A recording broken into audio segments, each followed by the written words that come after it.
আসসালামু আলাইকুম। দেশ ও দেশের বাইরে যারা এই প্রকৃতির যে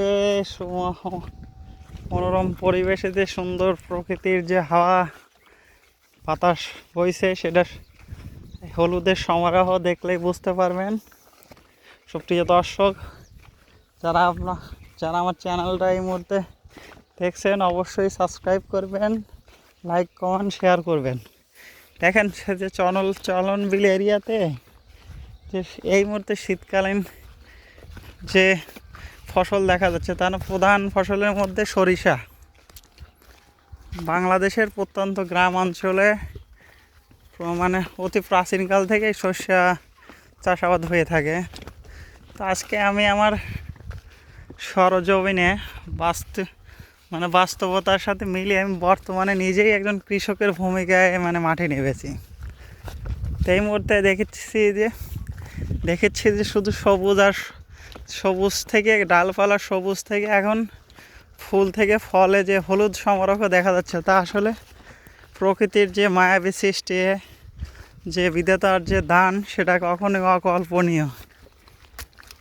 এবছরে দেখা যাচ্ছে যে ফসলের যে জমির অবস্থান একদম বেটার, এবং গাছগুলো একদম অন্যান্য বছরের তুলনায় পরিপূর্ণ। তো কৃষক আশা করে যে এবছরে আশাব্যঞ্জক ফল পাবে, এরকম ধারণা। আর প্রকৃতি যদি তার কি বলবো, প্রকৃতি যদি তার যথাযথভাবে আবহাওয়া ঠিকঠাক থাকে উপর আল্লাহর ইচ্ছায়, তাহলে অবশ্যই কৃষক সুফলতা পাবে। সেই সাথে দেশ সহ সারা পৃথিবীর মানুষ উপকৃত হবে, কারণ এই ফসল থেকে দেখা যাবে যে সরিষার তেল উৎপাদন হবে, মানুষের চাহিদা মিটবে, সেই সাথে অন্যান্য উপকরণ তৈরি হয়।